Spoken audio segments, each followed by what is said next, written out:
Hey guys, tonight we re-drifting back to the banks of the Nile, a place where a single plant shaped thousands of years of history, long before paper, long before printing, long before books as we know them. The people of ancient Egypt learned to turn a tall river reed into the world's first widespread writing material. In the quiet light of the floodplain, where the Nile rises and retreats with steady rhythm, the papyrus plant grows in dense green walls along the water. From these reeds come boats, baskets, mats, cords, and eventually, the smooth, pale sheets that carry prayers, laws, contracts, stories, and memories across centuries. For most of the ancient world, papyrus becomes the surface on which civilization writes its thoughts. Temples store it in bundles. Scribes unroll it carefully across polished wooden boards. Traders carry it by river and sea to distant ports. And in Egypt itself, workshops develop methods so reliable that a sheet of papyrus made 3,000 years ago can still be read today. Tonight, we'll follow that entire story, gently, slowly, step by step. We'll begin with the Nile Valley environment where papyrus grows naturally. We'll walk through the harvesting of the stalks, the slicing of the pith, the pressing of the sheets. We'll see how scrolls are assembled, stored, traded, and used in daily life. And finally, we'll explore how papyrus fades from use and how the surviving pieces continue to speak to us now. So settle in, dim the lights, and let's move quietly into the world of ancient Egyptian papyrus. And if you enjoy calm history told in this soft, documentary style, feel free to subscribe. It helps support videos just like this. Along the length of Egypt, from the first cataract near modern Aswan to the wide delta where the river meets the Mediterranean Sea, the landscape of the Nile Valley forms a narrow green corridor cutting through an enormous desert. For thousands of years, this environment creates the conditions that allow papyrus to grow naturally. Its presence is not accidental. It depends entirely on the rhythm of the river. To understand the history of papyrus production, we begin with the land itself, the soil, the water, and the cycle that repeats every year with remarkable regularity. Each summer, the Nile floods. Water from the highlands of East Africa travels north for hundreds of kilometers until it reaches Egypt. When the river rises over its banks, it spreads a layer of rich black silt across the valley floor.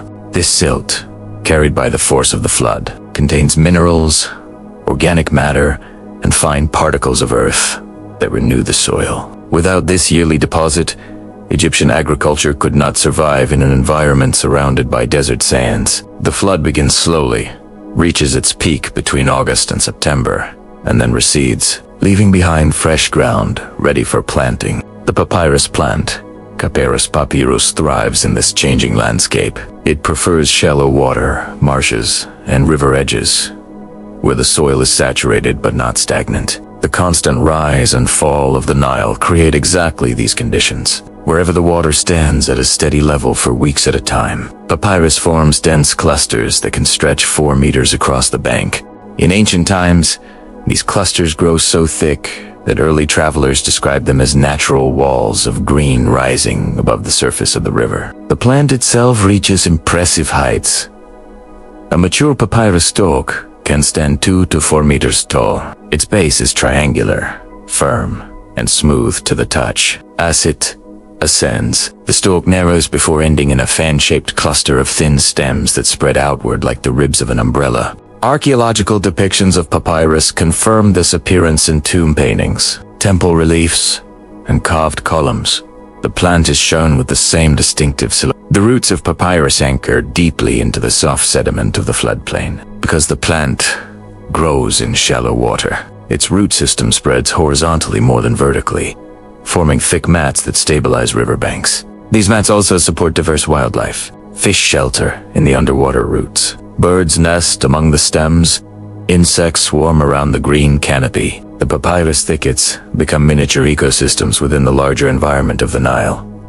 Seasonal changes determine how the plant grows. In the months after the flood, when water levels are high, papyrus spreads quickly. New shoots emerge from the submerged root system and reach their full height in a matter of weeks. As the dry season progresses and the water level drops, the stems remain standing above the ground, continuing to feed the plant's growth through photosynthesis. By the time the next flood arrives, the cycle begins again, with fresh silt strengthening the soil and restoring nutrients. Ancient Egyptian agriculture depends on precise knowledge of these cycles. Farmers observe the river carefully. They measure water levels with tools such as the Nilometer, a stone staircase, or pillar inscribed with markers, used to track the height of the annual flood. If the water rises too little, crops suffer. If it rises too much, villages may be damaged. Centuries of observation allow Egyptians to predict the general pattern of the flood. Even though the exact height varies from year to year,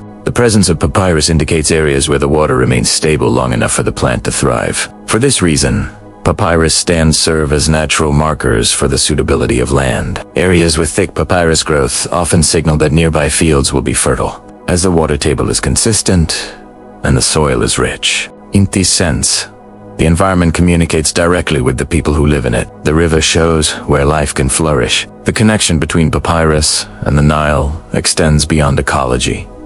It shapes daily life. Fishermen use papyrus as natural cover while casting nets. Boats made from papyrus stalks glide across quiet channels during transport or hunting. Children gather stems to make toys. Farmers collect the plant for household items such as baskets and cords. Even before papyrus becomes the foundation of writing, it already supports countless tasks in the Nile Valley. Temple reliefs and tomb paintings provide detailed evidence of how Egyptians view the plant. Scenes of marshes filled with papyrus appear frequently, often in symbolic or religious contexts. The plant becomes a motif representing creation, fertility, and the life-giving power of the river. In some depictions, deities emerge from papyrus thickets. In others, the plant appears as a decorative pattern along columns and friezes. Its presence in art reflects its importance in daily life and its deep connection to the environment. Archaeological cores taken from ancient marsh beds show layers of sediment containing preserved remnants of papyrus, stems, roots, and pollen grains. These cores allow researchers to reconstruct how papyrus distribution changes across millennia. In earlier periods, such as the Old Kingdom, papyrus grows abundantly across wide marshlands. Over time, human cultivation and shifting water levels concentrate papyrus in certain regions, especially in the northern delta and southern floodplain. Because the papyrus plant grows close to settlements, it becomes a familiar part of the ancient Egyptian landscape. People see it daily in fields, along canals, at the edges of villages, and near temple complexes. Its appearance remains constant over centuries. When we look at the archaeological and artistic record, we see a plant that is not merely part of the scenery but part of the identity of Egypt itself. By the time papyrus becomes central to writing, the environmental foundation is already set. The Nile's reliable flooding, the marsh-filled edges of the river, and the stable climate of the valley provide everything the plant needs. Without this environment, papyrus production would not be possible. The landscape shapes the material long before people begin to harvest it with purpose.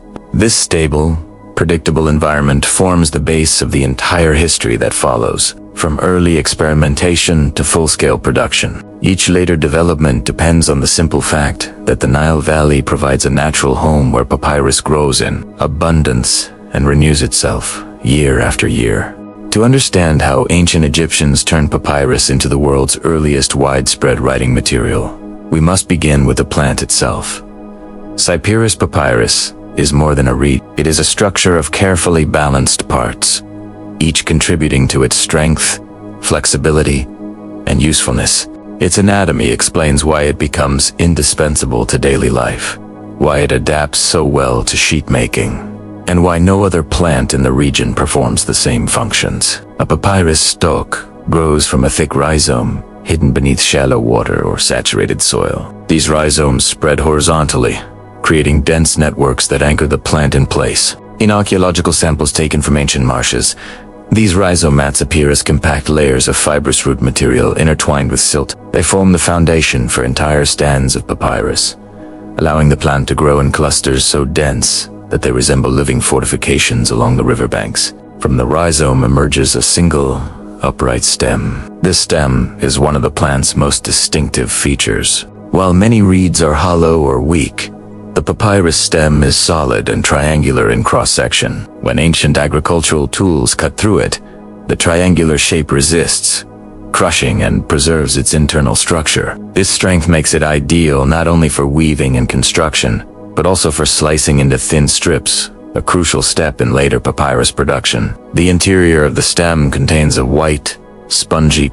This material is light, flexible, and rich in natural sap. When the stem is peeled and cut, this pith becomes the raw material used to create papyrus sheets. Its fibers bond under pressure, forming a smooth, naturally adhesive surface. This adhesive quality sets papyrus apart from other plants. Written sources and modern experiments showed that the sap plays a critical role in binding layers together without the need for additional glue. The height of the papyrus plant varies, but it commonly reaches 2 to 4 meters. Ancient illustrations often exaggerate its size, but archaeological and botanical evidence confirm that it grows impressively tall. Its upper portion ends in a broad, umbrella-like cluster known as an umbella. From this central point extend dozens of thin, radiating stems. These create a delicate canopy that sways in the breeze and provides shade for the lower parts of the plant. In ancient art, this canopy becomes a symbolic element, representing protection,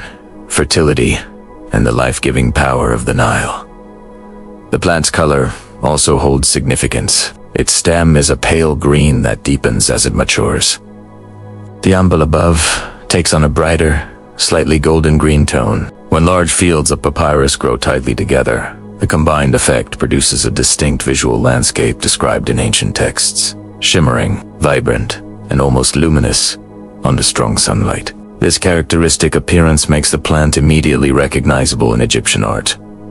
Papyrus is highly adaptive. While it prefers marshes and shallow water, it can survive in drier soil as long as moisture remains below the surface. Archaeological remains suggest that Egyptians encourage its growth along dikes, canals, and irrigation channels. These controlled waterways become secondary habitats for the plant, expanding its availability beyond natural marshlands. This adaptability ensures that papyrus remains abundant even as agricultural development changes the shape of the floodplain. The life cycle of papyrus aligns naturally with the seasonal rhythm of the Nile. After the floodwaters recede, new shoots sprout from the submerged rhizomes. These shoots grow rapidly, reaching maturity in a matter of months. By late winter or early spring, when waters are lowest, the stems stand tall and dry along the riverbanks.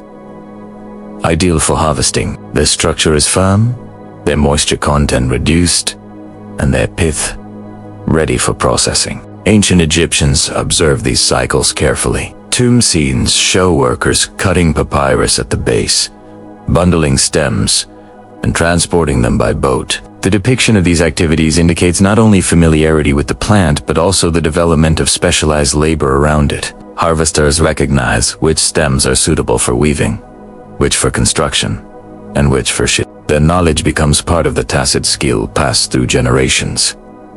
The plant's versatility also contributes to its importance. Before it becomes associated with writing, papyrus serves dozens of purposes. Its stems form the hulls of lightweight boats, ideal for fishing and river travel. Its fibers are woven into mats, baskets, ropes, sandals, and household items. Even its roots can be used as fuel. This widespread utility ensures that papyrus remains central to the material culture of Egypt long before it enters the realm of literacy. In archaeological excavations across the Nile Valley, traces of papyrus appear in many contexts. Bundles of stems survive in tombs where dry conditions preserve organic material. Fragments of papyrus rope remain embedded in wooden tools or boat components. In a few rare cases, samples of raw papyrus preserved in desert sand show the fibrous texture of the plant exactly as ancient workers would have handled it. These remains confirm textual descriptions of how papyrus is used and valued. Ancient writers from outside Egypt also described the plant. Greek authors visiting the Nile comment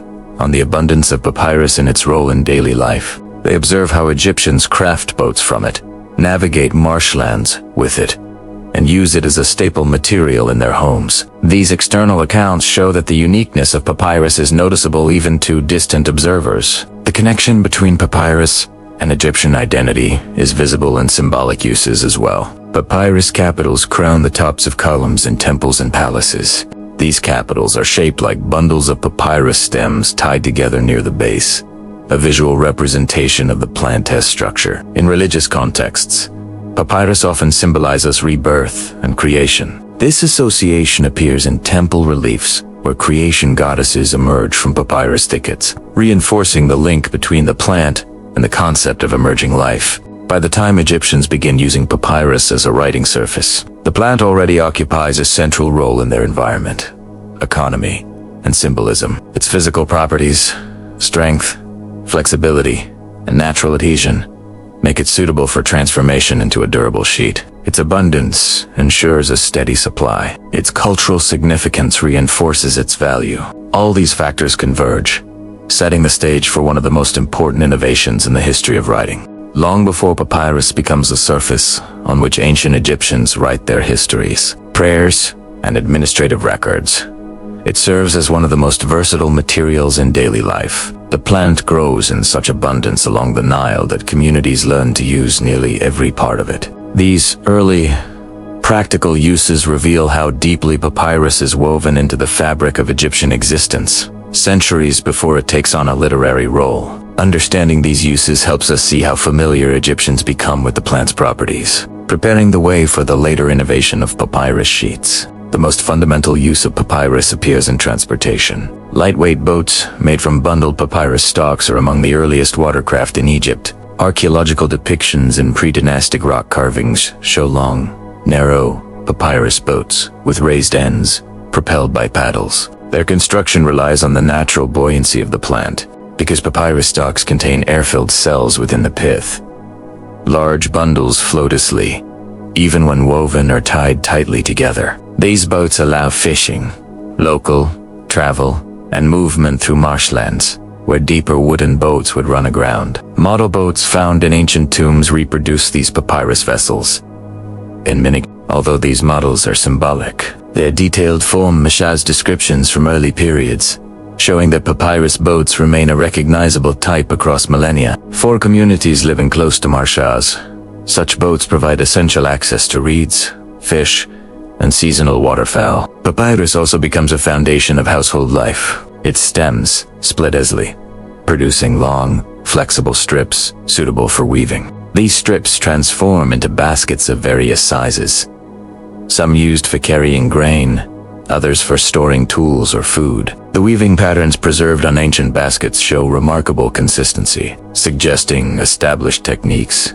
passed down through families. Because papyrus is light yet durable, it supports everyday tasks without adding unnecessary weight. Mats woven from papyrus fibers are another common household object. They cover floors, line sleeping areas, and serve as surfaces for food preparation. In tomb scenes depicting daily life, mats appear beneath tables or arranged near hearths. Their presence in these images indicates how normal and widespread they are. The stems used for mats are less rigid than those used for baskets, showing that Egyptians understand how to select parts of the plant for different purposes. Sandals constructed from papyrus provide another example of its versatility. These sandals consist of tightly bound layers of strips, forming a sturdy but flexible sole. Their design suggests that papyrus fibers can endure regular pressure from walking, at least in dry conditions. Several preserved sandals, discovered in tombs, including those from deer, retain their structure well enough to show how they were assembled.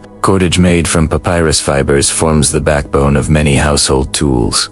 Ropes, though typically made from flax for heavier work, sometimes incorporate papyrus fibers for lighter tasks. The plant's long internal strands lend themselves well to twisting and braiding. These cords bind baskets, secure mats, fasten bundles of reeds, and support simple construction. One of the most striking early uses of papyrus appears in ceremonial and religious contexts. Papyrus plants symbolically represent marshlands, places connected to creation in Egyptian cosmology. Temple reliefs and statuary often include papyrus motifs. Artists carve stalks and umbels with precise detail, showing deep familiarity with the plant's appearance. In some Mayasinist craftspeople present papyrus bouquets as offerings. These bouquets appear in ceremonial processions, suggesting that papyrus functions not only as a practical material, but also as a symbol of renewal and abundance. Papyrus thickets themselves become spaces for hunting and gathering activities. Scenes in Old Kingdom tombs show men navigating marshes with spears and nets, moving through tall reeds in search of birds and fish.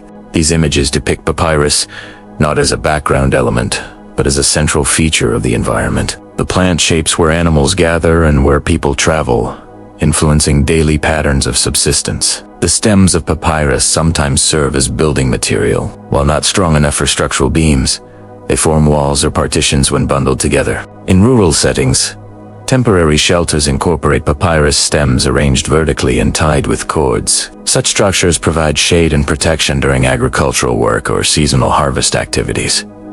Another early use involves food. Although not a staple, certain parts of the papyrus plant are edible. Greek writers note that the lower part of the stem or the root can be chewed or cooked. Egyptian texts rarely mention papyrus as food, but the botanical structure supports the idea that the pith contains enough starch to serve as an occasional nourishment, especially in times of need. All these early uses deepen Egyptians' familiarity with the plant. Working with papyrus becomes routine. Harvesting, stripping, weaving, bundling, and shaping it.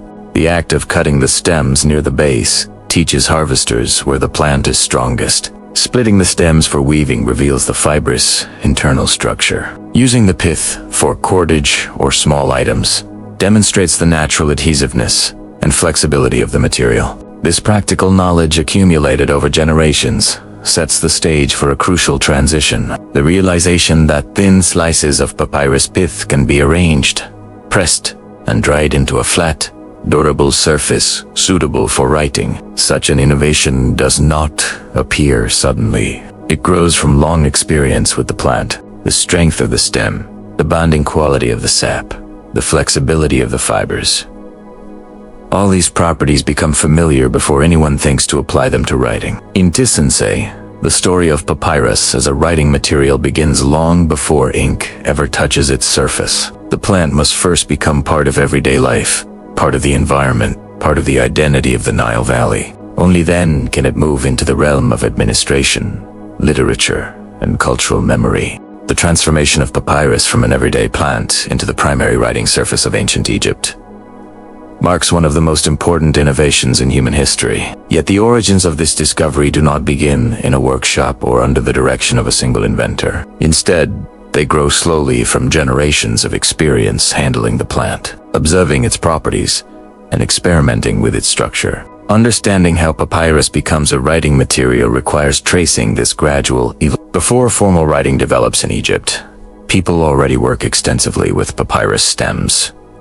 They weave them, split them, peel them, and dry them. These actions reveal the internal structure of the plant, a soft white pith surrounded by a tough green rind. The pith is fibrous, moist, and rich in sap, while the outer layer protects it from drying too quickly. These characteristics become crucial to the later creation of writing sheets. The earliest Egyptian writing appears on different materials entirely. Pottery fragments known as ostraka, pieces of bone and wooden labels from late pre-dynastic and early dynastic periods provide some of the first recorded symbols. These materials are readily available but limited. They are heavy, irregular, and inconvenient for storing long texts. As Egyptians develop more sophisticated administrative and religious systems, they require material that can carry longer, smoother, and more flexible records. It is within this context that papyrus emerges as a promising candidate. The exact moment when the first sheet of papyrus is created remains unknown, but archaeological evidence suggests that the innovation occurs during the early dynastic period, more than 5,000 years ago. The oldest surviving papyrus fragments, found in First Dynasty tombs at Saqqara and Abydos, consist of small pieces bearing simple marks and symbols. Their presence in elite burials indicates that papyrus is already recognized as a valuable medium. The process likely begins with simple observations. When workers peel away the green rind of the papyrus stalk, they expose the spongy interior. When this pith is sliced, the strips adhere to one another slightly because of the natural sap. If laid flat and pressed under weight, the strips begin to bond. Over time, repeated handling reveals that the sap acts as a natural adhesive. This quality distinguishes papyrus from many other plants in the Nile Valley. The next step is arranging strips in 2 layers, one vertical, one horizontal. This cross-lamination increases strength and prevents tearing. The design may originate from weaving practices, which rely on perpendicular fibers for stability. People familiar with basket weaving and mat making already understand that arranging fibers and intersecting layers improves durability. Applying this principle to the papyrus pith is a natural extension of existing skills. Once pressed and dried, the papyrus sheets become smooth, light, and flexible. Their surface is ideal for the ink made from soot and water, which adheres well without penetrating too deeply. These qualities make papyrus far superior to the heavy or rigid surfaces previously used. With this material, long texts become possible. Sheets can be joined to form scrolls, allowing continuous writing from one page to the next. The emergence of papyrus as a writing surface coincides with the expansion of the early Egyptian state. As rulers established centralized administration, record-keeping becomes essential. Officials need to track labor, taxes, resources, and royal decrees. Papyrus, lightweight and portable, suits these administrative needs better than any other material. As a result, it becomes closely tied to state functions from the very beginning of its use. The early development of papyrus writing also appears in artistic depictions. Wall reliefs from the Old Kingdom show scribes seated with scrolls unrolled across their laps. These scrolls are narrow, flexible, and clearly made from papyrus. The images confirm that by this time, papyrus has become the standard writing material throughout Egypt. Scribes use red pens to draw characters in precise rows, taking advantage of the smooth surface. Some of the earliest surviving examples of extended writing on papyrus appear in funerary contexts. The pyramid texts, the earliest known religious inscriptions, are carved into stone walls but reflect a tradition of writing that likely originates on papyrus scrolls. Although no papyrus copies of these early texts survive, the presence of ink strokes and scribal marks on stone suggests that scribes practice and refine their techniques on papyrus before transferring final versions to monuments. By the Middle Kingdom, papyrus scrolls become more common, and many examples survive. These include administrative accounts, letters, instructional texts, and literary talis. The preservation of these documents occurs largely because the dry desert climate protects organic material. Excavations in settlements, temples, and tombs reveal bundles of scrolls stored in wooden boxes or clay jars, showing that papyrus plays a central role in daily and institutional life. The wide adoption of papyrus gradually influences Egyptian writing itself. Hieratic, a cursive form of hieroglyphic writing, developed specifically for use on papyrus.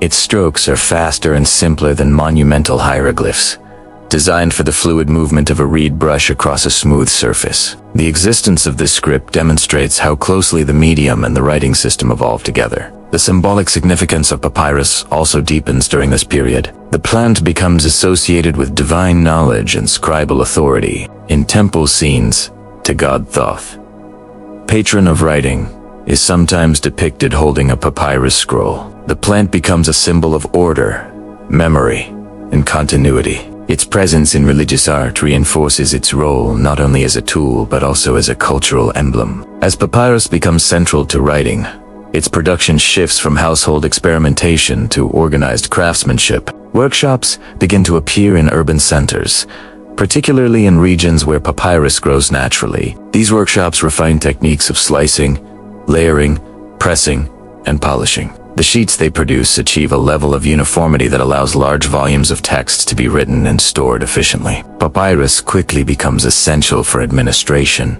religion, and culture. Its lightweight form enables communication across long distances. Its durability ensures that records can survive for decades. Its smooth surface allows scribes to develop a rich, literary tradition. All of these developments stem from the early realization that a plant growing along the riverbank can be shaped into a tool for recording thought.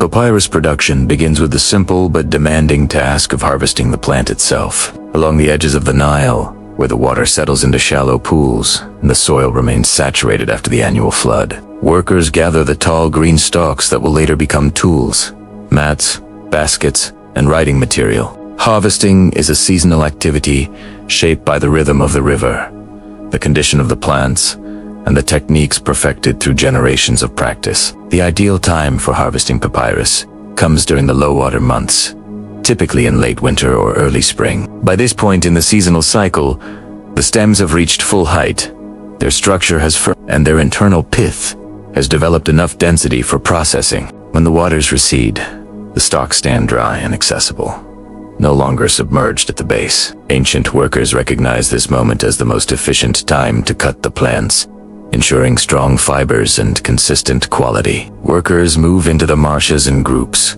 often barefoot, stepping carefully through mud and shallow water. Tomb paintings and reliefs depict these scenes with remarkable clarity. Men bending toward the base of the plant, gripping tall stems, and cutting them with simple stone or copper blades. The cuts are made close to the rhizome, where the stem is thickest and strongest. This technique maximizes usable material while allowing the root system to regenerate new growth. Papyrus does not need replanting. The rhizomes automatically send up fresh shoots after each seasonal cycle. Once the stems are cut, workers sort them immediately. Thicker stalks are reserved for construction or weaving projects. Medium-sized ones become suitable material for mats, baskets, or cords. The straightest, cleanest stems, those with uniform thickness and minimal blemishes, are chosen for the production of writing sheets. This early selection is essential. A papyrus workshop requires stems of consistent quality to produce smooth, even surfaces for writing. Bundles of the harvested stalks are tied together with cords made from papyrus fibers or flax. The form of these bundles appears frequently in tomb and temple scenes.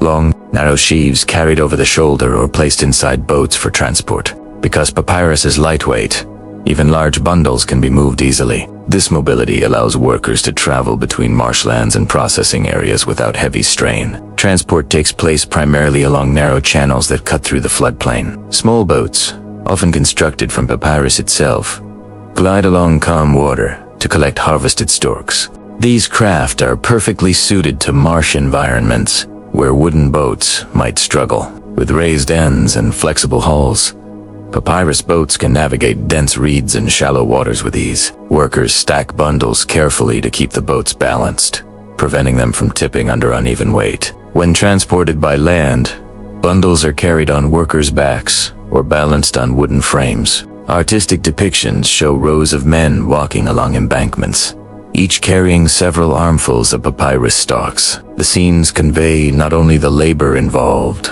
but also the social organization behind the process. Harvesting requires coordinated effort, with workers moving systematically through fields to ensure that every usable stalk is collected. Before processing begins, the bundles are often left to dry briefly. This controlled drying reduces moisture content, making the stems easier to cut and peel later. The drying process also reveals imperfections. Stems that split, warp, or lose structural integrity are removed from the batch. Harvesters learn to judge quality by sound as well as sight. A firm tap on a fresh stalk produces a distinctive, solid tone, indicating healthy internal pith. Some regions develop specialized harvesting areas. In the delta, broad wetlands provide natural expanses where papyrus grows densely. In Upper Egypt, particularly near Thebes, cultivated marshes along irrigation canals produce steady supplies of papyrus. These managed environments ensure reliability,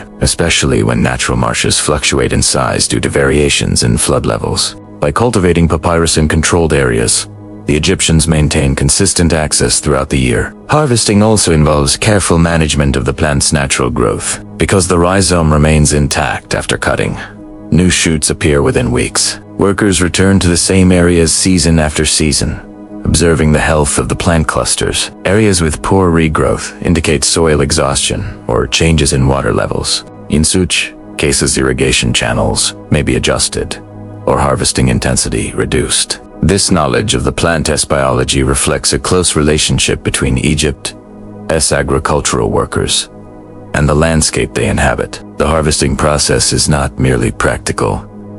It carries symbolic meaning as well. In temple reliefs, papyrus thickets represent the primordial marsh from which creation emerges. Scenes showing workers collecting papyrus sometimes appear in ritual contexts, symbolizing human participation in maintaining order and abundance. The act of harvesting, though physically demanding, becomes part of the cultural imagination, linking daily labor with broader ideas about life and renewal. Once the stalks reach processing areas, they are washed to remove mud and debris. The washing process is simple but essential.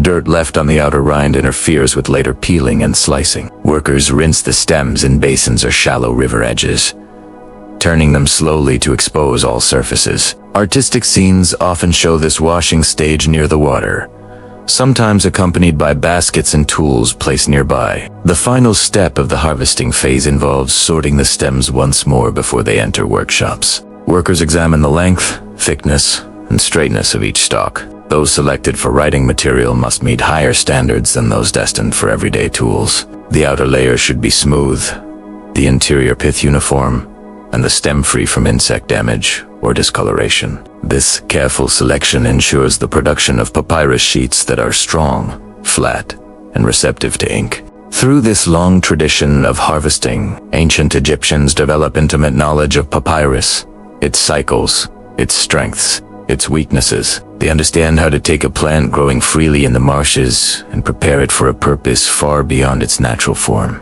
What begins in quiet wetlands along the Nile will eventually become the medium through which Egypt records its laws, stories, and beliefs. After the papyrus stalks are harvested, transported, and sorted, the next stage begins, preparing the stems for sheet making. This stage takes place in quiet working areas where bundles of fresh stalks are laid out on clean ground or wooden platforms. Here, workers begin the careful process of peeling, slicing, and arranging the inner pith. Each step must be carried out with precision. The quality of the final sheet depends entirely on how well this preparation is done. A papyrus stem consists of two major components, the outer rind and the inner pith. The rind is tough, fibrous, and pale green. It protects the interior from drying too quickly and gives the stem its structural strength. To access the pith, workers begin by cutting away this outer layer. Using knives made from copper or bronze, they slice lengthwise along the stem, peeling the rind off in long strips. Tomb scenes depicting papyrus production show this action with clarity. Workers seated on low stools, bending over the stems, carefully removing the rind in smooth motions. Once the rind is removed, the bright white pith becomes visible. It is soft enough to cut easily, yet firm enough to maintain shape. The worker then places the stem on a flat surface and begins slicing it into thin, even strips. These strips form the core material for papyrus sheets. The slicing technique is simple in appearance, but requires skill. The knife must move straight and steady, creating strips of consistent thickness. If a strip is too thick, it will not dry evenly. If it is too thin, it may break during pressing. Ancient depictions show workers slicing vertically, following the length of the stem. By doing so, they produce long fibers that strengthen the sheet. The aim is to preserve the natural grain of the plant, which contributes to the durability of the finished product. Written sources from later periods describe this method with similar details, showing that the basic technique remains unchanged for centuries. After slicing, the strips are placed in shallow basins of water. This soaking stage performs two important functions. First, it softens the pith, making it more flexible and easier to flatten. Second, it activates the natural sap within the fibers. The sap, once moistened, becomes slightly sticky. This adhesive property is essential for binding the strips together during the pressing stage. Without soaking, the strips would not adhere as effectively. Some archaeological experiments have shown that the soaking time can vary, depending on the condition of the plant and the desired quality of the sheet. A shorter soak produces a firmer texture. A longer soak produces a softer, smoother surface. Whether ancient workers make these adjustments intentionally or simply follow established tradition, the result is a material that responds well to manipulation. Once the strips have soaked sufficiently, they are removed from the water and laid on cloths or smooth surfaces to drain. Excess moisture is gently wiped away. Workers must ensure that the strips remain straight and clean. Any dirt or irregularity at this stage would become a flaw in the final sheet. Observing how carefully the strips are handled reveals the deep experience of those who work with papyrus daily. They understand how easily the material can warp, crack, or stretch if not treated with care. The strips are then sorted again. Some are slightly wider, others narrower. Some have perfectly even texture, while others have irregular edges. For the outer layer of the sheet, the layer that will receive ink, workers select the most even strips. For the inner layer, they They may use pieces of varying widths, as long as the surface can be flattened during pressing. This division of material based on quality is part of what gives Egyptian papyrus its consistency. An important part of preparation involves understanding the natural orientation of the fibers. The strips taken from the pith have fibers running vertically. When laid down for sheet making, these fibers form the structure of one layer. The next layer will be placed horizontally, creating the characteristic crochetted pattern of papyrus. This cross pattern increases strength, stability, and resistance to tearing. Before creating the final arrangement, workers examine the strips to determine their length and flexibility so they can align them correctly. The preparation area itself plays a role. Workshops often include smooth stone slabs or wooden boards used for laying out strips. Archaeological remains from later periods show spaces with flat surfaces that may have served as working tables. Although no complete workshop has survived from the earliest periods, indirect evidence suggests that production centers developed specific architectural features to support papyrus processing. The climate of the Nile Valley aids this stage of preparation. Dry air accelerates evaporation, helping the strips reach the correct level of moisture before pressing. The predictable sunlight also allows workers to control drying times, which is crucial for ensuring that the adhesive sap bonds effectively. This environmental advantage, combined with skilled labor, forms the basis of the technique that will eventually spread far beyond Egypt. Preparation does not end with slicing and soaking. Workers also trim irregular edges and remove any pieces that show signs of weakness. The uniformity of the strips becomes essential when sheets are joined into scrolls. Differences in width or thickness would cause the scroll to curl unevenly or crack under pressure. Ancient scribes, who rely on smooth, consistent writing surfaces, benefit directly from the care taken at this stage. Throughout this entire process, the work remains quiet and methodical. No tools are loud or complex. Everything relies on steady hands, sharp blades, and knowledge passed from one generation to the next. The workers do not leave written descriptions of their craft, yet the surviving papyrus sheets, some more than 3,000 years old, testify to the precision of their methods. Preparing the stems and inner pith forms the foundation of papyrus production. It transforms the raw plant into strips, ready to be arranged into sheets. Each strip carries within it the potential to become part of a record, a letter, an account, a poem, or a sacred text. The careful preparation ensures that the final product will withstand handling, storage, and time.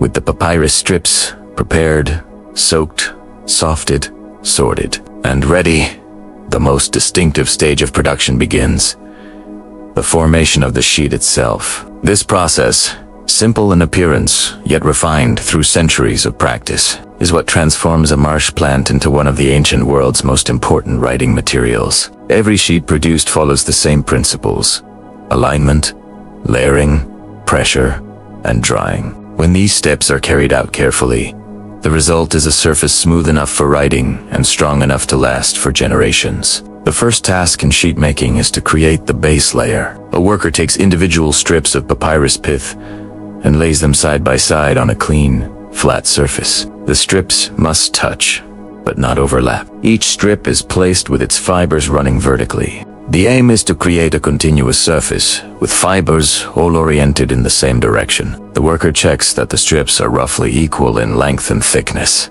If a strip appears too short or too narrow, another is substituted to maintain consistency. This deliberate arrangement forms the foundation of the sheet. Once the vertical layer is complete, the worker begins the horizontal layer. This second set of strips is placed directly on top of the first, but with the fibers running perpendicular to the ones below.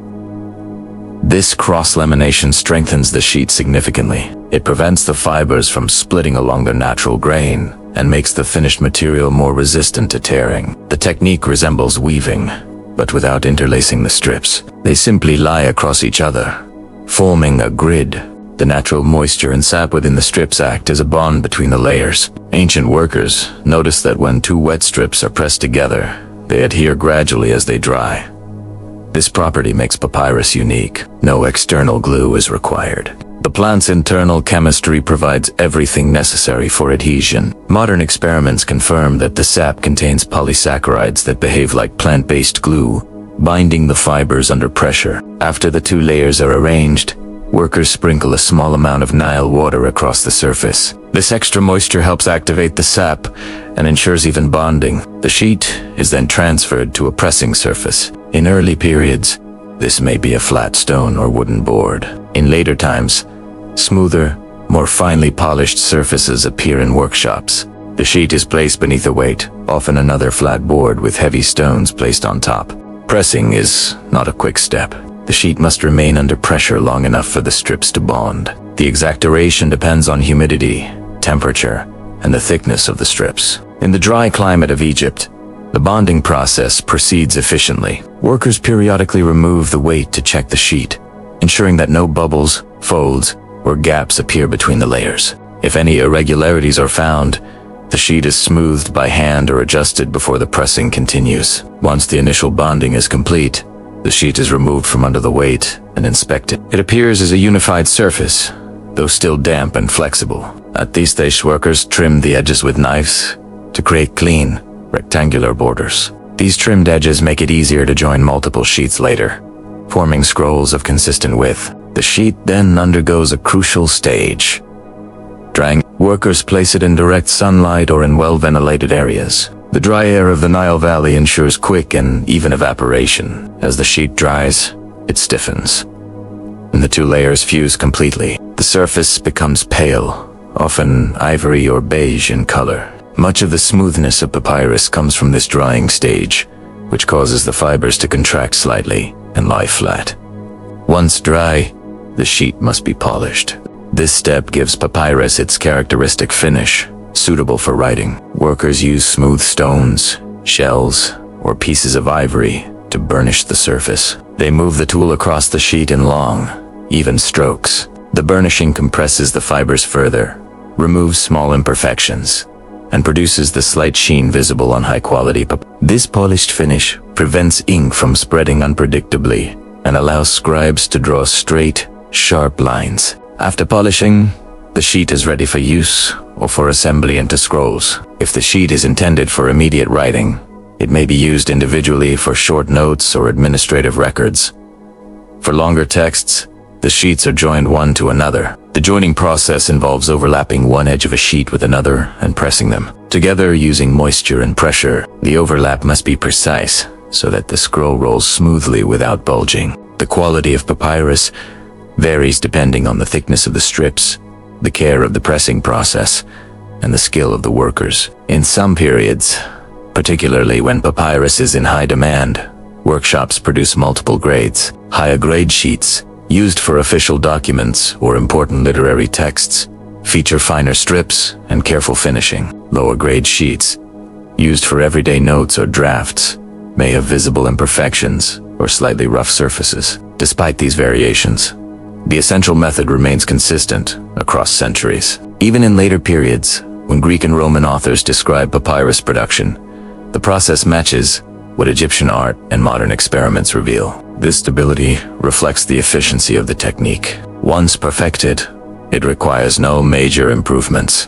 One remarkable feature of papyrus sheets is their durability. When stored in dry conditions, papyrus can survive for thousands of years. The dry deserts surrounding the Nile Valley preserve entire scrolls, fragments of letters, administrative accounts, and religious texts. These documents give historians extraordinary insight into ancient life. They serve as direct evidence of how skilled the sheet-making process must have been to produce writing material that withstands centuries of time. Another characteristic of papyrus sheets is their flexibility. They can be rolled tightly without breaking, unrolled without cracking, and stored compactly in boxes or jars. The cross-layering of fibers prevents the sheet from splitting along natural grain lines. This strength allows scrolls to reach great lengths. Some surviving papyrus scrolls extend more than 10 meters, consisting of dozens of joined sheets. The sheet-making process represents the heart of papyrus production. It brings together the natural properties of the plant, the environmental conditions of Egypt, and the craftsmanship of skilled workers. Each sheet reflects the careful alignment of fibers, the steady pressure of weights, and the patience required for drying and polishing. Through these quiet, repeated actions, plant fibers become a writing surface that carries the administrative systems, religious beliefs, and stories of an entire civilization.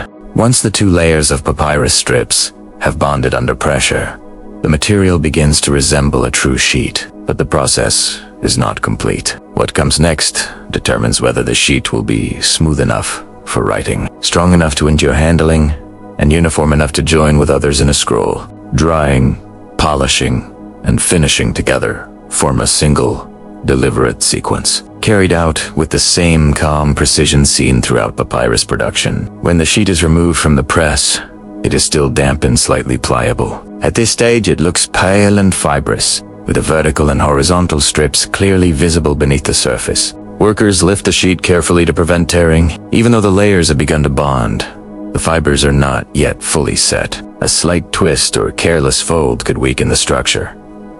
For this reason, drying must be done thoughtfully. The sheet is placed on a clean, flat surface exposed to air and sunlight. In the dry climate of Egypt, the sun plays an essential role. Heat accelerates evaporation, and the arid environment ensures that moisture leaves the sheet evenly. If the drying were uneven, the sheet might warp or curl. Ancient workers, familiar with these risks, position sheets where airflow is steady and direct sunlight does not heat one area more than another. Some workshops dry sheets on wooden boards, while others use stone slabs that retain heat and help maintain steady temperature. Archaeological remains from later periods show flat areas stained with organic material, suggesting repeated use for drying papyrus. The choice of surface matters. Rough stone might imprint texture onto the sheet, while polished wood allows a smoother finish.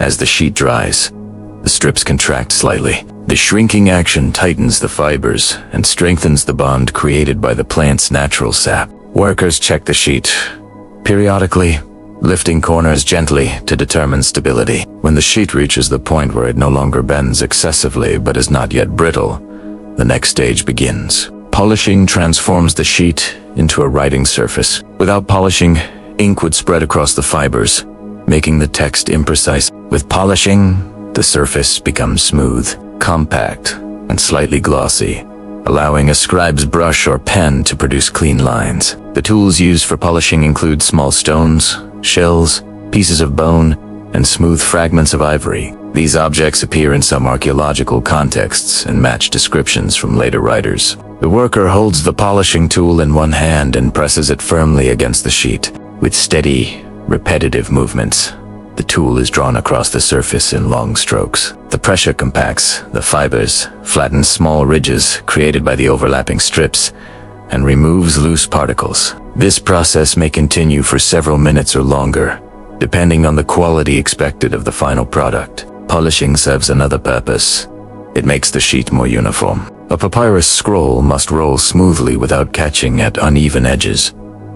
If one sheet has a slightly rough surface, it may rub against neighboring sheets and cause friction. Polishing reduces these inconsistencies. When producing many sheets for a single scroll, workers aimed for uniform thickness and texture, so that the entire scroll feels continuous. After polishing, the sheet is inspected closely. Workers hold it up to light to check for thin spots, irregular fibers, or small holes. These imperfections affect durability. A thin area might tear when the scroll is unrolled. A hole might interrupt lines of text. Imperfect sheets are not discarded. However, they are set aside for less important writing, such as drafts, temporary notes, or administrative records, while the best sheets are reserved for official or religious documents. Sheets also vary in color depending on the moisture level of the plant, the length of soaking, and the conditions of drying. Most sheets appear pale beige, but some are slightly darker or more yellow. These color differences do not affect usability, but scribes recognize them as signs of quality and origin. Even in antiquity, papyrus comes in grades. Higher grades require more careful finishing. Once a sheet passes inspection, it undergoes trimming. Workers cut the edges to ensure straight lines and right angles. A clean edge not only looks orderly but also allows sheets to be joined seamlessly. The trimming is done with sharp blades that leave smooth margins. Ancient depictions show scribes unrolling scrolls with remarkably even widths, evidence of careful finishing. If multiple sheets are intended for a single scroll, they are arranged by size before joining. The widest sheet is placed at the beginning of the scroll, with narrower sheets added in sequence. This consistent sizing prevents the scroll from tapering awkwardly or bulging. The arrangement reflects an understanding of how scrolls will be handled, stored, and read. A well-finished scroll unrolls evenly, lies flat under the scribe's hand, and rolls up again without resistance. The finishing process also includes gentle smoothing of the sheet's underside, although the upper surface receives most of the attention. Because it is where scribes write, the underside must also be free of ridges to ensure comfortable handling. In some high-quality papyrus, both sides are polished, though only one is typically used for writing. Documents written on both sides appear only when papyrus is scarce or extremely expensive. When the papyrus is fully dried and polished, it becomes noticeably lighter. The sap that once bound the strips is now firm, and the fibers no longer shift under pressure. The sheet makes a soft, crisp sound when handled, a sign of proper finishing. Its surface responds well to ink. Strokes remain sharp, drying quickly without blurring. The finished sheet represents the culmination of countless small decisions. How thick should the strips be? How long should they soak? How much pressure should be applied? How long should the sheet dry before polishing? Each choice affects the final product. Through centuries of practice, workers refine these decisions into a reliable method. The consistency of surviving papyri, some more than 3,000 years old, shows how effective these techniques become. Drying, polishing, and finishing turn plant fibers into a stable medium capable of carrying administrative records, literary works, religious texts, mathematical tables, and daily notes. The transformation is subtle but profound. A marsh reed becomes the surface on which ancient Egypt writes its memory, its governance, and its imagination. Once papyrus sheets become an essential tool for administration, religion, and daily writing, their production moves beyond small household methods into organized workshops. These workshops emerge in towns along the Nile where papyrus grows naturally or where trade routes provide easy access to harvested stocks. Their structure, tools, and organization reveal how papyrus production becomes a specialized craft, carried out by skilled workers who understand every stage of the process from plant to finished scroll. In many parts of Egypt, papyrus grows freely along riverbanks, canals, and marsh. Workshops develop near these areas to reduce transport time and preserve the freshness of harvested stems. Fresh stalks are easier to slice, soak, and press. If transported long distances, they risk drying prematurely. For this reason, ancient settlements with abundant papyrus often include clusters of small production rooms located near water or irrigation channels. Although no complete papyrus workshop survives intact, the archaeological record provides clues. Excavations in towns, such as Tebtunis, and areas of the Fayum have uncovered smooth stone floors, basins, wooden platforms, and tools associated with cutting and polishing. Organic residues on these surfaces include traces of plant fibers consistent with papyrus. Together, these findings suggest spaces dedicated to processing rather than general household use. Workshops typically follow a simple structure. One area is used for cutting and peeling stems. Another is reserved for soaking the strips, often near large jars or shallow basins filled with water. A flat surface serves for arranging layers and pressing sheets. Additional space is used for drying and polishing the final product. Each room or section reflects a particular stage in the sequence, allowing workers to move smoothly from step to step. The workforce inside these workshops is likely organized according to skill. In ancient Egyptian society, specialized crafts often passed through families. Knowledge is transmitted not through written manuals, but through observation and practice. Young apprentices learn by watching experienced workers slice stems, judge moisture levels, align strips, and apply pressure. Over time, they master the small adjustments that determine whether a sheet is fragile or strong, rough or smooth. The presence of papyrus as a state-controlled resource in some periods suggests that certain workshops operate under official supervision. Administrative texts from the New Kingdom and Ptolemaic periods mention quotas, deliveries, and state expectations regarding papyrus production. In earlier periods, the control may have been less formal, but the value of papyrus, especially as a writing medium, makes it a material of interest too. Temples and government institutions. Some temples appear to maintain their own papyrus workshops. Temple economies include land, workers, and storage facilities capable of supporting specialized crafts. Papyrus is essential for recording offerings, rituals, inventories, and accounts. Temple scribes manage large archives, requiring steady supplies of writing material. Workshops associated with temples ensure consistent quality and allow the institution to control its own urban centers, especially in the Delta, play a major role in distribution. Cities such as Memphis, Suez, and Bubastis have access to wide marshlands ideal for papyrus cultivation. From these centers, papyrus sheets travel across Egypt and eventually beyond its borders. Although local workshops may produce high-quality material, the Delta becomes a major export hub because of its proximity to Mediterranean trade routes. Within the workshop, tools are simple but effective. Knives for cutting stems remain sharp through regular honing. Flatboards provide steady surfaces for arranging strips. Weights, often made of stone, are used for pressing. Smooth stones or shell fragments serve as polishing tools. The durability of these tools means they can be used repeatedly, sometimes for years. Their simplicity allows workers to focus on technique rather than complex equipment.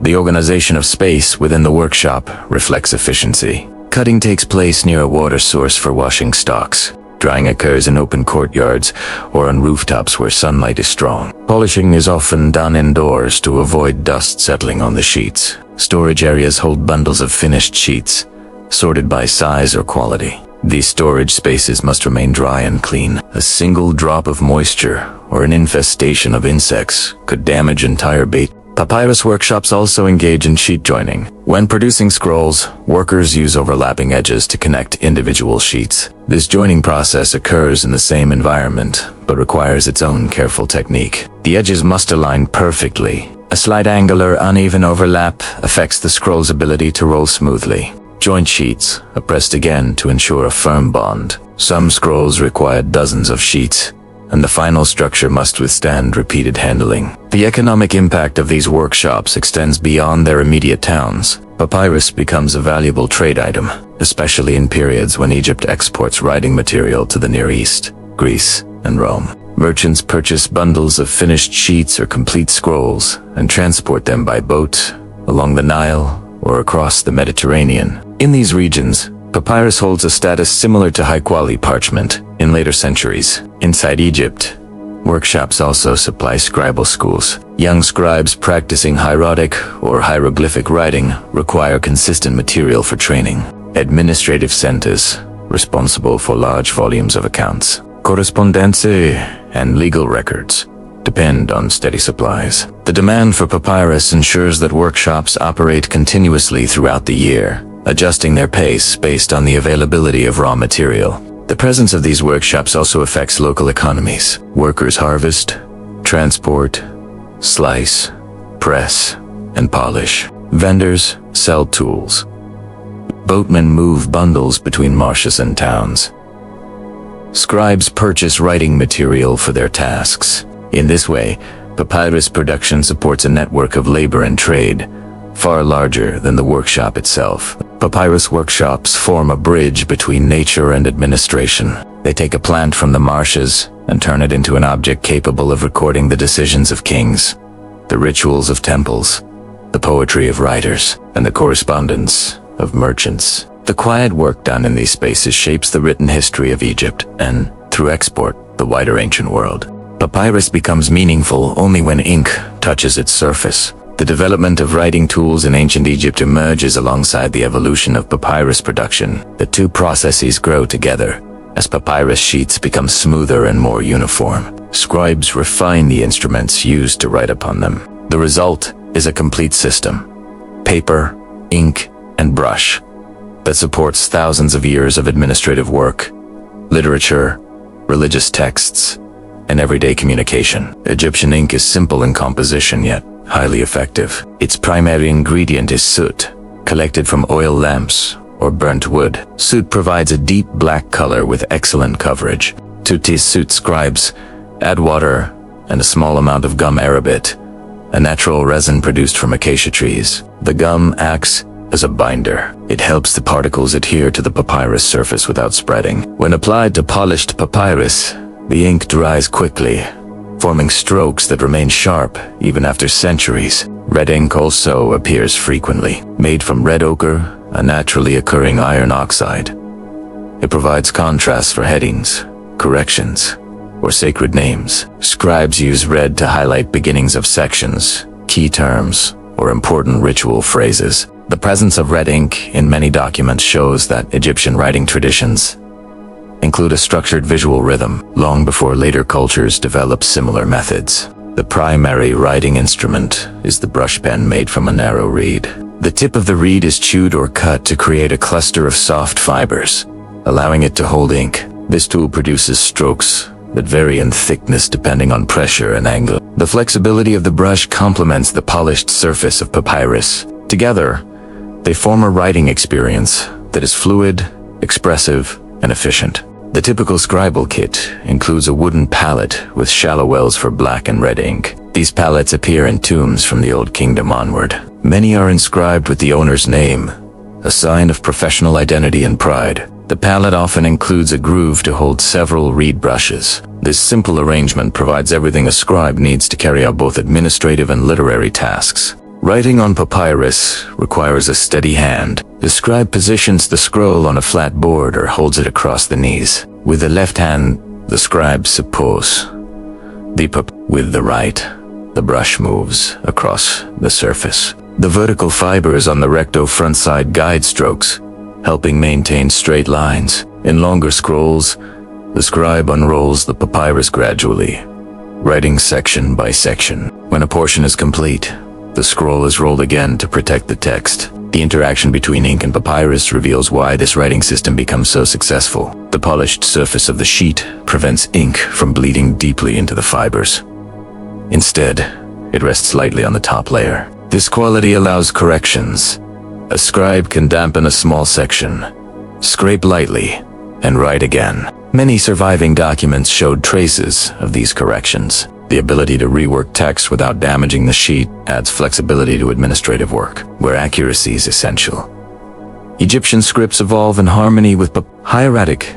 The cursive form of hieroglyphs is developed for pen and ink. Its flowing characters reflect the movement of a brush across a smooth surface. Hieratic allows scribes to write quickly, making it useful for accounts, letters, and legal texts. Later, Demotic script emerges as an even more simplified style, suited to everyday documents. Each script retains a connection to the traditional hieroglyphic system, but adapts to practical needs. The tools used by scribes also reflect the social importance of writing. Scribes are part of an educated class, trained in specialized schools, often associated with temples or government offices. Their tools, palette, brush, ink, symbolize their profession. Tomb inscriptions praise scribes for their knowledge, contrasting the comfort of intellectual life with the physical labor required in other occupations. The connection between writing tools and status is deeply rooted in Egyptian culture. Ink production itself becomes a small industry. Workshops prepare soot,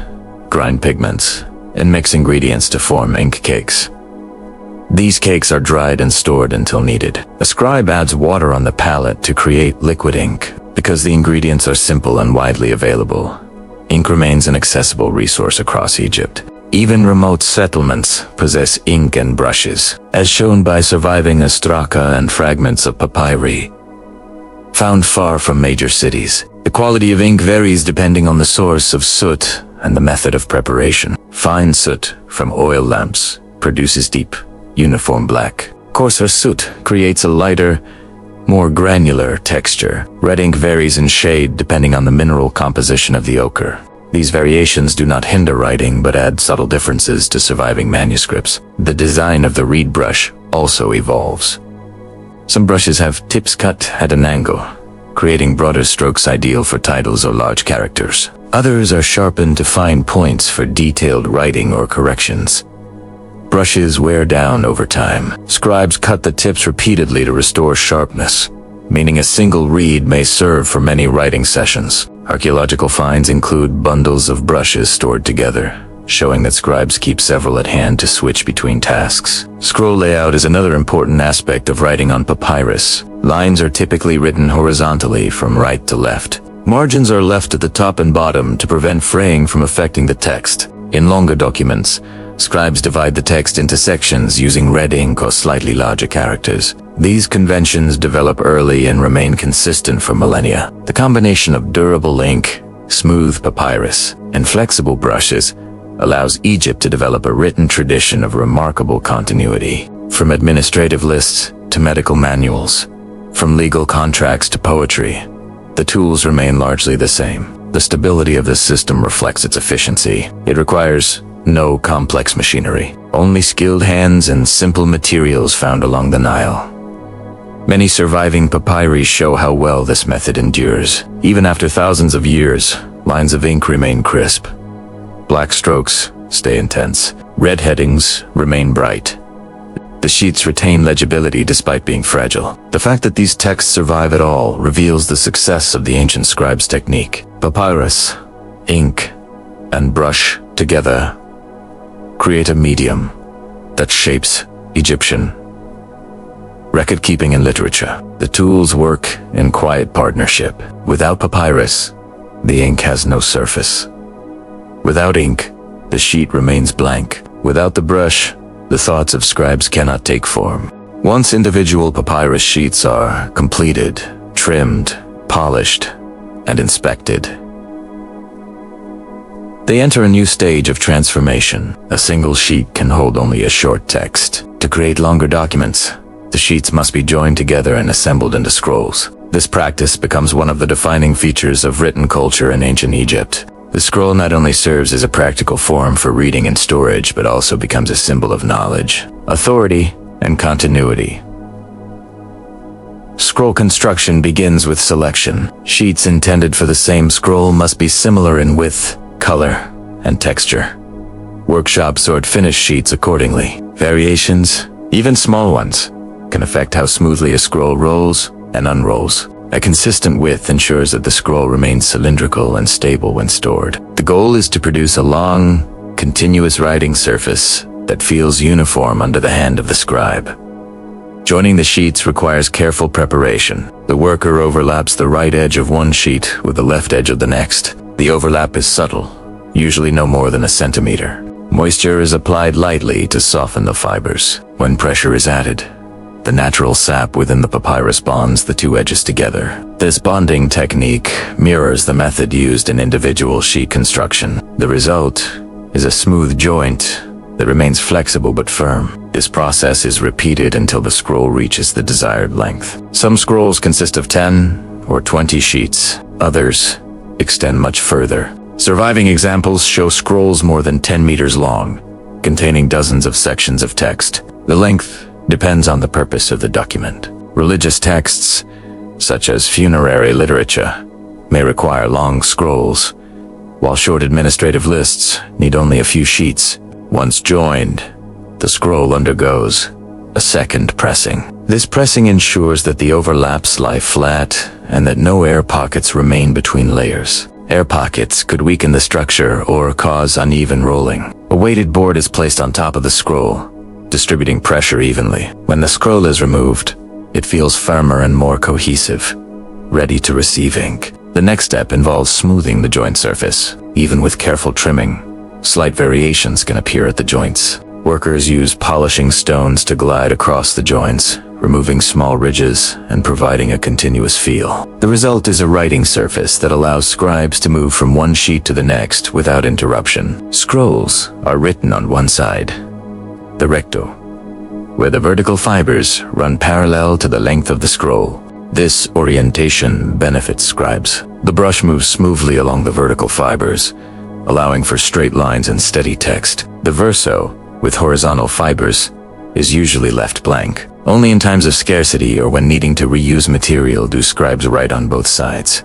The physical act of writing on a scroll shapes how information is organized. Text proceeds horizontally, with lines arranged from right to left. As the scribe works, the scroll is unrolled to the left and rolled up on the right. This method keeps the written portion protected and exposes only the area being worked on. The layout encourages a linear flow of information and supports lengthy narratives or detailed accounts. When the writing is complete, the scroll is rolled tightly from left to right. The beginning of the text becomes the outermost layer. To secure the scroll, a small cord may be tied around it, or it may be slipped into a protective sleeve. Some scrolls include wooden rods at one or both ends. These rods, known as rollers, provide stability and prevent the scroll from bending. Wooden rollers also make it easier to unroll and re-roll the scroll repeatedly. Scrolls are delicate objects, despite their durability.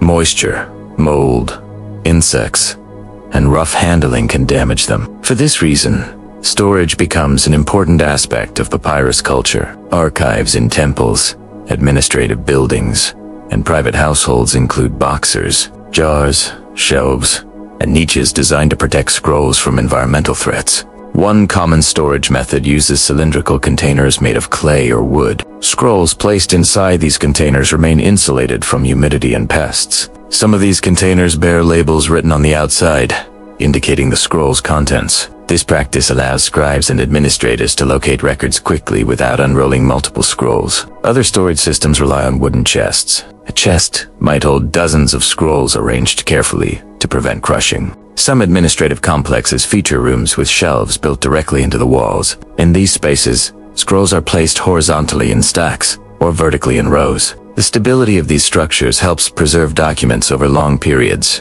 Archivists play a crucial role in maintaining scroll collections. Their responsibilities include organizing texts by category, repairing damaged edges, and ensuring that scrolls are kept in dry, dust-free environments. Some texts require frequent consultation, while others remain sealed in containers for years. The existence of such roles reflects the importance of written records in Egyptian society. The care taken in scrolled storage contributes to the survival of many papyri found today. In tombs, scrolls placed within sealed chambers escape exposure to moisture. In settlements located near deserts, the dry climate preserves scrolls left in abandoned houses. Even in workshops, discarded fragments sometimes survive because they were thrown into pits where the lack of water protected them. Scrolls vary widely in size and purpose. Some contain religious hymns or ritual instructions used in temples. Others hold administrative lists, legal contracts, or census data. Literary texts, including stories, proverbs, and teachings, also appear frequently. The scroll format accommodates these diverse genres, allowing long passages to unfold gradually as the reader progresses. The structure of the scroll shapes the reading experience. To access a specific section, the reader must roll and unroll carefully, moving through the text in a controlled manner. This physical movement reinforces the ordered nature of the document. It also creates a rhythm. Unroll, read, re-roll. The scroll becomes not only a container of information but also an instrument of pacing and focus.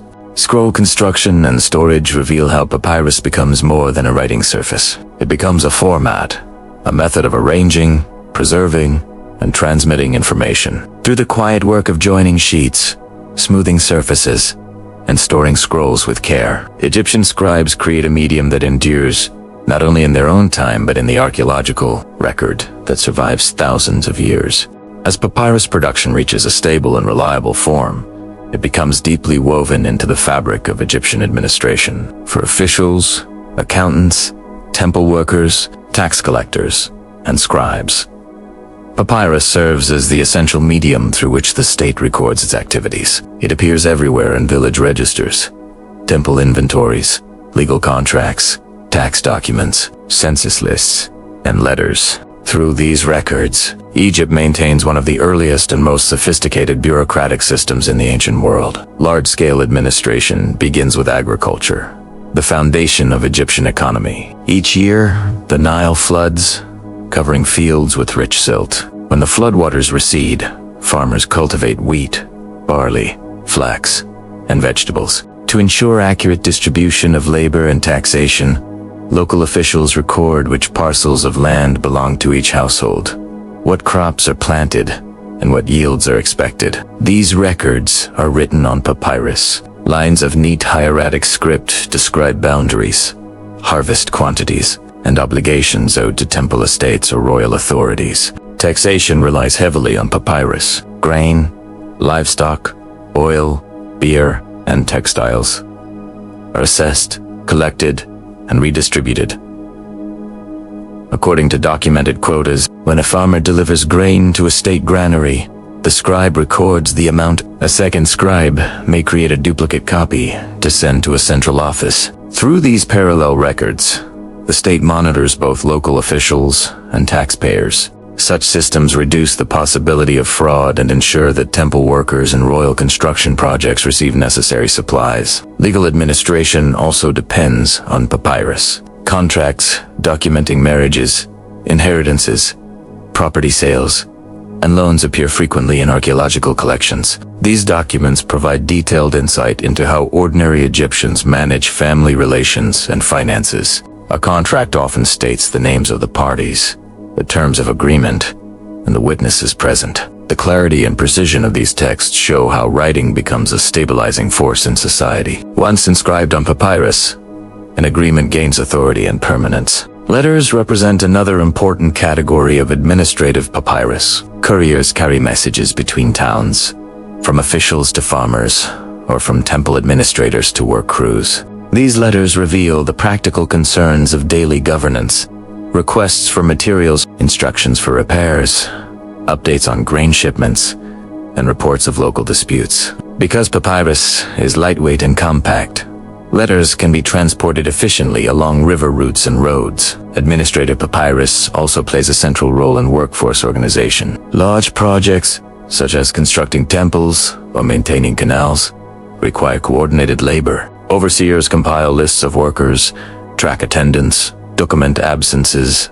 and report injuries. Some surviving papyri detail the daily output of work crews, including the number of bricks made or stones transported. These records reveal a careful system of planning that ensures progress on long-term projects. Temples maintain their own administrative archives. These archives contain inventories of offerings, lists of festival requirements, schedules for priests, and records of landholdings. Pharaohs own extensive estates, cultivating fields and managing livestock. Papyrus documents allow priests to track the flow of goods into and out of temple storehouses. The temple economy, though religious in function, operates with the precision of a government bureaucracy. One striking aspect of administrative papyrus is the sheer volume produced. In settlements such as Deir el-Medina, Elephantine, and villages of the Fayum, archaeologists have uncovered thousands of fragments. Some come from rubbish pits, others from abandoned houses.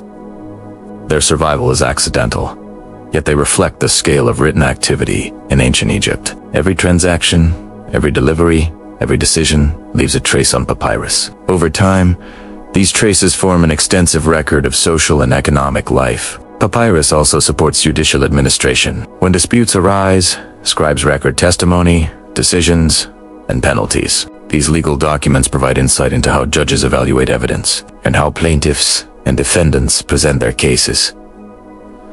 Some disputes concern land boundaries. Others involve theft, inheritance, or unpaid debts. The written record ensures that decisions are preserved and can be referenced if questions arise later. In administrative settings, papyrus scrolls are often reused. If a document becomes outdated or unnecessary, the verso, the less preferred side, may be used for drafts or temporary notes. Schools for scribes also reuse old papyrus for practice. Students copy lists of words, letters, and modeled texts onto discarded scrolls. These practice sheets provide rare glimpses into scribal training methods. Despite its widespread use, papyrus remains a controlled resource. In many periods, the state regulates its distribution.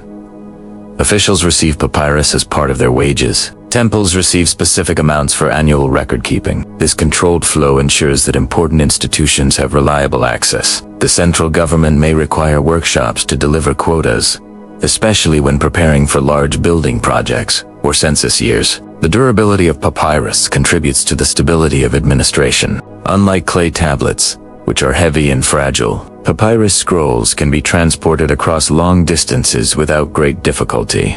This mobility supports centralized record-keeping in the capital, where scribes compile information from across the country. Royal decrees, once written on papyrus, can be copied and distributed widely. Administrative coordination becomes easier as written communication spreads. The format of papyrus encourages systematic organization. Many documents begin with headings, indicating date, location, and purpose. Lines are arranged neatly, and scribes often leave margins for annotations. In some cases, multiple hands appear on a single scroll, showing collaboration within administrative offices.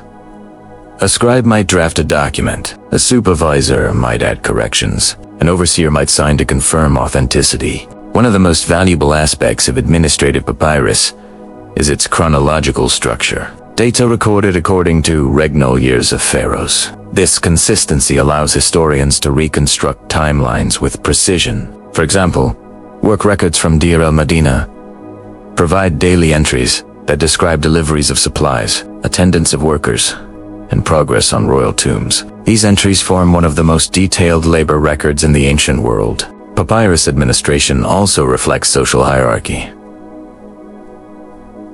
High-ranking officials dictate instructions. Junior scribes record them.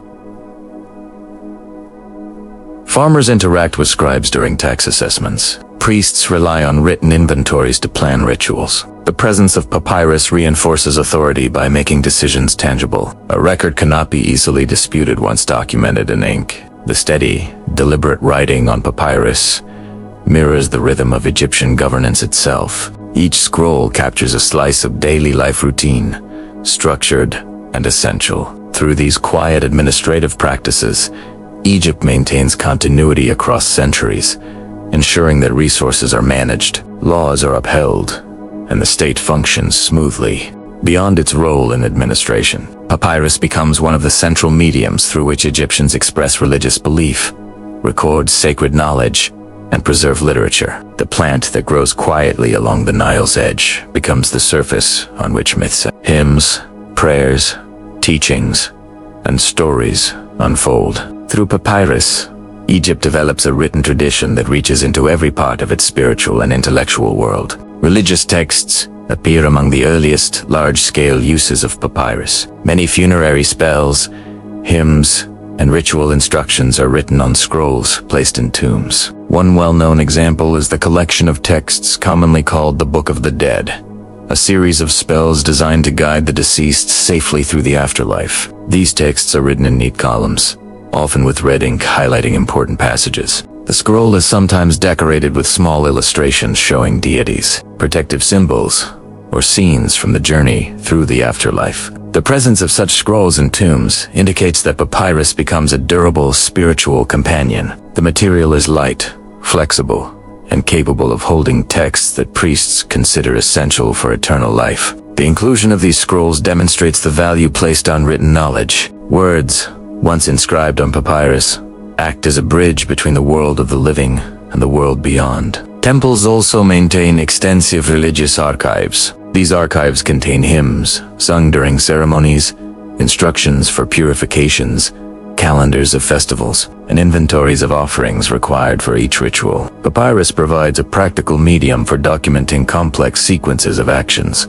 Priests consult these scrolls when preparing for special rites or maintaining the daily routine of temple service. Some religious papyri preserve mythological narratives. Myths involving gods, cosmic events, and moral teachings are written in a mixture of prose and poetic styles. These texts help define the relationship between humans and the divine. They explain creation, outline moral expectations, and recount stories of conflict and resolution among the gods. Papyrus allows these stories to be copied, preserved, and transmitted across generations. In addition to religious texts, papyrus becomes the primary medium for school instruction. Scribes in training copy word lists, proverbs, mathematical tables, and moral teachings. Many of these teaching texts are preserved today. They show how young scribes practice handwriting, memorize important phrases, and learn the structure of literary composition. Papyrus fragments from school contexts often contain corrections from teachers,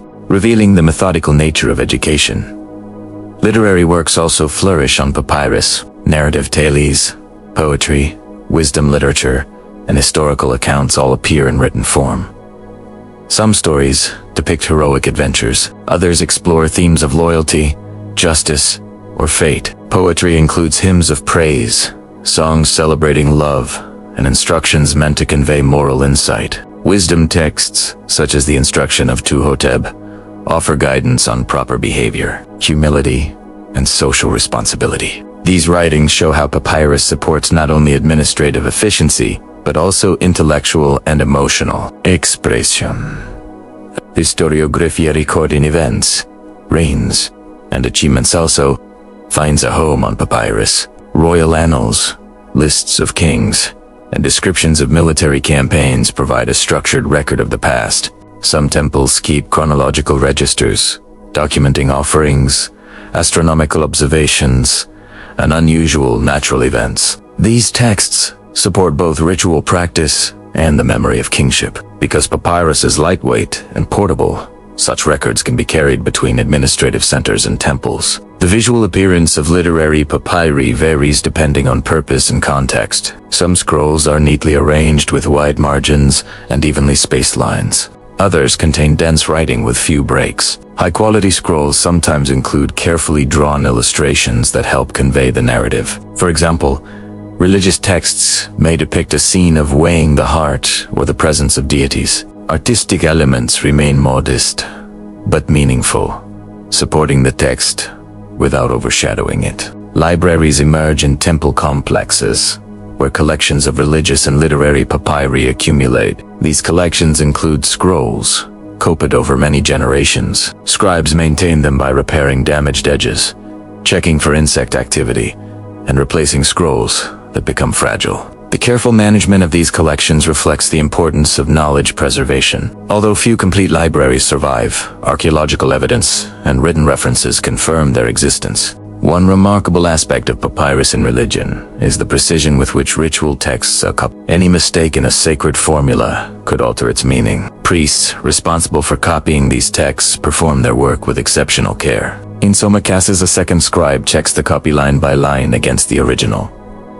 This careful process ensures continuity of tradition. The reliability of these methods explains why many religious texts remain consistent across centuries. Papyrus also plays a role in divination and dream interpretation. Manuals explaining how to interpret signs, dreams, or omens appear in written form. These texts outline what certain dreams signify, how to respond to particular omens, and what protective rituals may be performed. Their presence demonstrates a connection between writing and everyday belief. Egyptians use written knowledge not only for official purposes, but also for personal guidance. Medical papyri form another important category. Texts such as the Ebers papyrus and the Edwin Smith papyrus record medical observations, diagnoses, and treatments. They describe symptoms, herbal remedies, and surgical procedures. These documents reveal a sophisticated understanding of anatomy and natural medicine. Written medical knowledge allows practitioners to learn from earlier experience and refine their techniques. Mathematical and scientific papyri also survive. These documents include multiplication tables, geometry problems, and instructions for calculating grain storage or architectural dimensions. Such texts show how papyrus supports practical knowledge essential for building, agriculture, and trade. One reason so many genres appear on papyrus is the material's accessibility. Although workshops produce papyrus with varying degrees of quality, even less refined sheets are suitable for drafts, exercises, and everyday texts. This accessibility allows writing to permeate many layers of society, especially among scribes, priests, and officials. Another reason is durability. In the dry climate of Egypt, papyrus can endure for millennia. Tombs, abandoned houses, and sealed storage rooms protect scrolls from moisture. The survival of so many papyri gives modern historians unparalleled insight into ancient thought. Through these documents, voices from thousands of years ago remain audible. The concerns of officials, the stories of poets, the instructions of teachers, and the beliefs of priests. Papyrus becomes not just a writing surface, but a vessel for memory. Through religious, literary, and scholarly texts, it preserves the world as Egyptians understand it. Each brushstroke on a papyrus sheet carries meaning shaped by culture, belief, and experience. As papyrus production grows in scale and specialization, the material travels far beyond the borders of Egypt. What begins as a local craft rooted in the Nile marshes becomes an important commodity in the wider ancient world. Through trade, diplomacy, and cultural exchange, Papyrus spreads across the eastern Mediterranean, to Near East, and eventually into the Greek and Roman worlds. Its portability, durability, and smooth writing surface make it one of Egypt's most influential exports. The earliest signs of papyrus reaching other regions appear in the Bronze Age. Diplomatic correspondence between Egyptian rulers and the kings of the Near East preserved today on clay tablets mentions documents written on papyrus. These references suggest that Egypt sends not only grain, gold, and textiles, but also its writing material abroad. Foreign courts recognize the value of papyrus, especially as a medium capable of holding lengthy texts without the bulk of clay. Along the eastern Mediterranean coast, ports in the Levant become important distribution points. Ships traveling between Egypt and cities such as Biblis and Tyre carry bundles of papyrus, along with timber, resins, and metal ingots. From these ports, papyrus may travel inland through established trade routes. Although little papyrus survives outside Egypt due to climate, written references confirm its presence in administrative centers throughout the region. In the Greek world, papyrus becomes increasingly important. As early as the first millennium before the Common Era, Greek traders recognize Egypt as the primary source of writing material. Greek merchants visiting the Nile Delta purchase papyrus scrolls and transport them back across the Mediterranean. Athens, a city with growing intellectual and administrative needs, relies heavily on Egyptian papyrus for recording accounts, copying literature, and composing official decrees. The adoption of papyrus influences Greek literary culture. Poets, dramatists, and philosophers depend on scrolls to preserve their works. Although many original manuscripts are lost, ancient references describe libraries filled with papyrus scrolls. The format becomes standard: a long, continuous roll written on one side, stored horizontally on shelves or in jars. The expansion of literacy and scholarship in the Greek world is closely linked to the availability of Egyptian papyrus. Trade intensifies further during the Hellenistic period, when Greek-speaking rulers govern Egypt. Under the Ptolemaic dynasty, papyrus production becomes more centralized and commercialized. Workshops expand, and the state may regulate export quantities. Large shipments of papyrus traveled to Mediterranean markets, supplying cities from Rhodes to Antioch. Greek bureaucratic systems, which require extensive documentation, rely on this steady flow of writing material.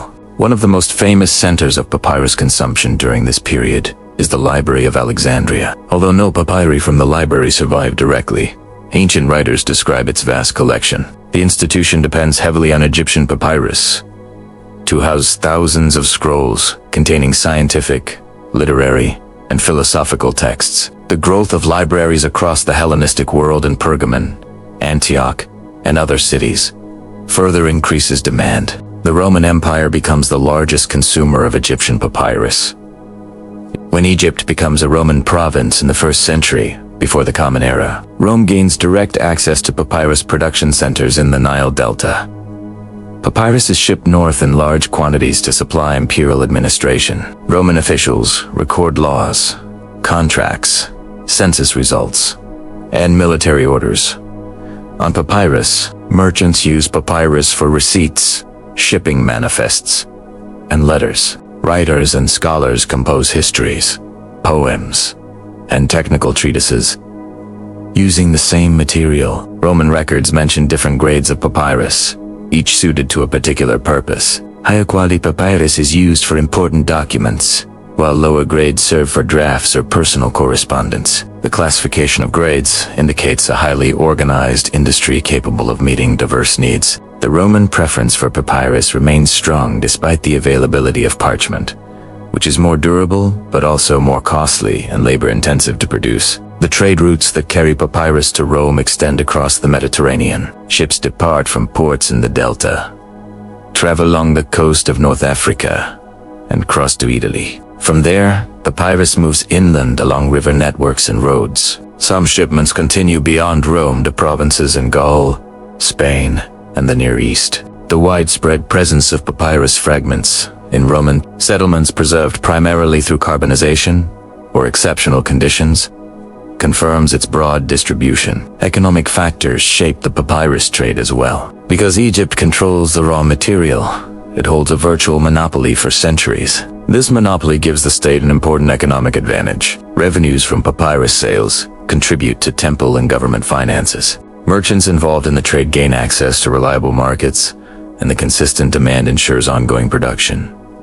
Diplomatic exchanges also involve foreign envoys visiting Egypt receive gifts that may include scrolls. Some scrolls contain religious texts, others contain treatises or literary works. These gifts demonstrate not only the value of papyrus, but also Egypt's identity as a center of written culture. The ability to produce high-quality writing material becomes a form of soft power in the ancient world. Despite its usefulness, papyrus faces limitations when exported. Outside Egypt's arid climate, it decays rapidly. Humidity, insects, and mold-damaged scrolls stored without careful protection. For this reason, relatively few papyri survive outside Egypt unless they were carbonized by volcanic eruptions or stored in extremely dry caves. This environmental sensitivity contributes to the transition toward parchment in some regions, especially during the later Roman Empire. Still, the spread of papyrus shapes the development of writing systems, administrative structures,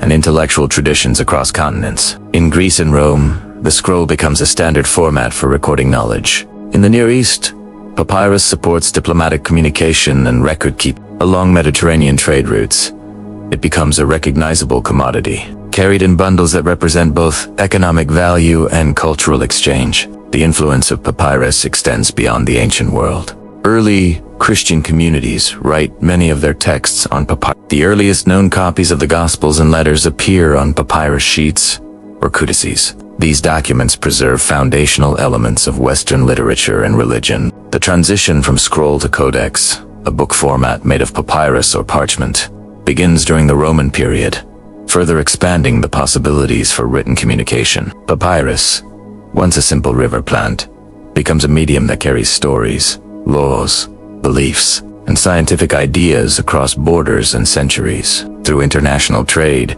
it moves from the humid marshes of the Nile to libraries, offices, and households across the ancient Mediterranean. Its journey reflects not only economic connections, but also the movement of knowledge itself. For thousands of years, papyrus remains the dominant writing material across Egypt and much of the ancient Mediterranean. Its lightweight, smooth surface, and efficient production make it indispensable to administrations, temples, libraries, and households.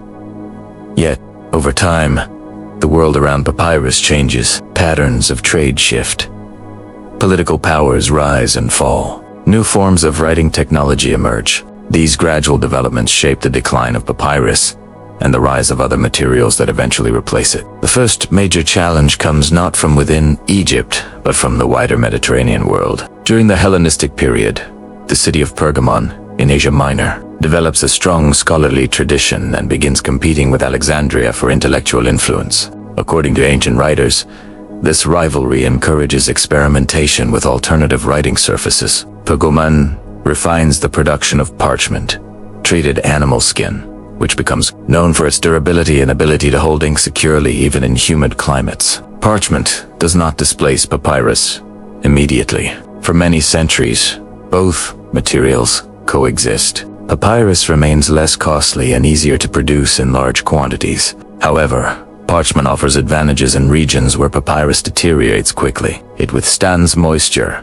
repeated handling, and storage in variable conditions. Its growing popularity in the Eastern Mediterranean signals the first steps of a long transition. Political changes also affect papyrus production. When Egypt becomes a Roman province in the 1st century before the Common Era, the Roman state gains direct control of papyrus workshops and trade routes. For several centuries, this administrative relationship functions smoothly. Rome consumes vast quantities of papyrus for legal documents, military orders, tax records, and literary works. Trade remained strong, and Egyptian workshops continue to supply the empire. The decline begins slowly during the late Roman Empire. Economic instability reduces long-distance trade. Civil wars, invasions, and shifting borders disrupt supply routes. As communication becomes more difficult, regions previously dependent on imported papyrus begin relying more heavily on local parchment production. The centralized system that once moved papyrus across the Mediterranean starts to weaken. At the same time, Writing habits evolve. The codex, a format resembling the modern book, becomes increasingly common. Codices are easier to reference, store, and carry than scrolls. Although papyrus can be used to produce codices, parchment proves more suitable for this structure. Its flexibility and strength make it ideal for bindings and repeated page turning. As the codex gains popularity, parchment becomes the preferred material for many scribes. Environmental factors also play a role in the decline of papyrus. Beyond Egypt, in the humid climates of Europe and the Near East, papyrus deteriorates quickly. Scrolls stored without careful protection become brittle or mold-damaged within decades. Parchment, though more expensive, survives much longer. This practical difference encourages further adoption of parchment in regions unsuitable for Within Egypt, papyrus production continues, but at a slower pace. Workshops persist along the Nile, and papyrus remains a common material for local administration into the early centuries of the Common Era. However, Egypt itself undergoes significant political and economic changes. After the fall of the Western Roman Empire, papyrus remains in use under Byzantine and early Arab rule, but demand diminishes as administrative structures shift. By the early Islamic period, another material enters the scene.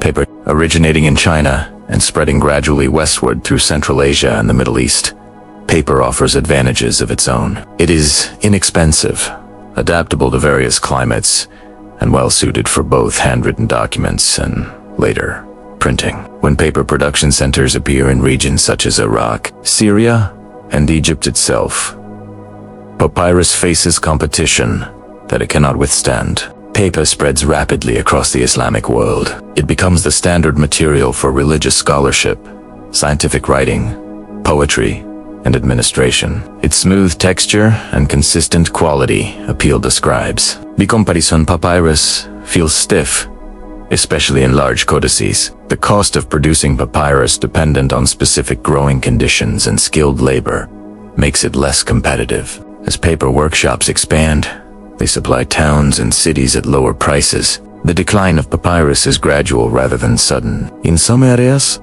papyrus remains in limited use for centuries. Certain administrative traditions continue to rely on it, especially in rural or conservative communities. But by the 10th century of the Common Era, papyrus has largely vanished from daily writing in Egypt. Paper fully replaces it. The world has moved on to a new medium. The environmental impact of this transition becomes clear in the archaeological record. Papyri survive mainly because of Egypt's dry climate. Outside these favorable conditions, most papyrus decays long before modern archaeologists can recover it. As parchment and paper become more common, fewer papyrus documents are produced and preserved. The surviving material becomes a finite archive of ancient voices. Even after papyrus disappears from common use, its legacy remains deep. The structure of the scroll influences the design of early books. The visual layout of texts on papyrus shapes later conventions for margins, columns, and headings. The administrative systems developed on papyrus, including methods for record taxation and correspondence, leave lasting marks on later bureaucratic cultures. Papyrus also remains important to historians. Thousands of papyrus fragments recovered from tombs, houses, workshops, and rubbish pits illuminate aspects of ancient life rarely preserved in monumental inscriptions. Through these documents, scholars reconstruct daily activities,